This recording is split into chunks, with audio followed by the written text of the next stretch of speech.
Госдуму внесут законопроект о полном запрете розничной продажи в России никотиновых и безникотиновых вейпов. В законопроекте предлагается запретить розничную торговлю никотином или его производными, включая соли никотина, а также никотин содержащими и безникотиновыми жидкостями и устройствами для их доставки. Авторы инициативы отметили, что в России уже действуют ограничения в этой отрасли, однако запреты легко обходятся. В документе приводятся данные, согласно которым число подростков, использующих вейпы, на начало 2023 года выросло в 10 раз по сравнению с 2011 годом.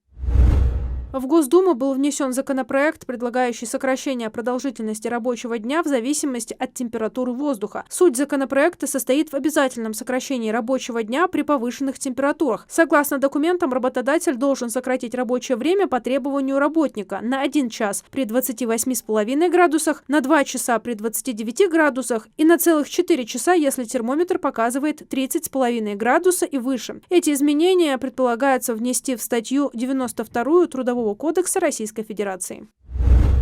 На межрегиональных соревнованиях по тхэквондо, прошедших в Махачкале, ингушские спортсмены завоевали 6 медалей. На турнире памяти Абдурахмана Магомедова выступали тхэквондисты из 8 регионов. Золотых медалей удостоились Цыздоев Мансур, Муталиев Абдулмалик и Миржоев Абдулмалик. Серебро досталось Тибоеву Мухаммаду. Бронзовые награды завоевали Камурзоев Иса и Хидиров Абукар. Первую солнечную электростанцию построят в Ингушетии в 2025 году, стоимость которой составит 375 миллионов рублей. Об этом сообщил в своем телеграм-канале глава республики Махмуд Али Калиматов. По его словам, сейчас власти региона работают с инвесторами и проводят подготовительные мероприятия, включая изыскание земельного участка и утверждение дорожной карты по отбору инвестиционных проектов. Этот проект не только улучшит экологическую ситуацию, но и принесет значительные экономические выгоды. Ожидается поступление дополнительных налоговых платежей в размере 68 миллионов 700 тысяч рублей за 15 лет, создание 20 рабочих мест в период строительства и 13 постоянных рабочих мест после ввода в эксплуатацию, добавил глава региона.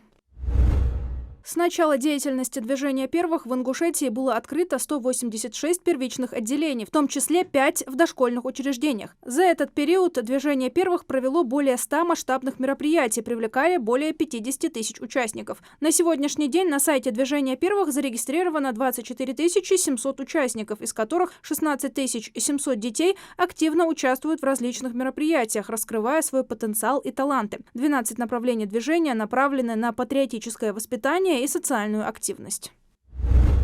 На реализацию послания президента будет направлено около 160 миллиардов рублей. Расходы включают увеличение вознаграждений педагогам за классное руководство, обеспечение доступа к высокоскоростному интернету на территории России, повышение уровня оплаты труда преподавателей фундаментальных дисциплин, а также советников директоров по воспитанию в школах и колледжах. Кроме того, около 190 миллиардов рублей будет выделено на реализацию отдельных поручений президента и правительства, в том числе на выплаты ветеранам и субсидии энергосбытовым организациям. Также в новом законопроекте предусмотрен перенос 2/3 задолженности субъектов России по бюджетным кредитам с 2024 года на 2025 год со списанием.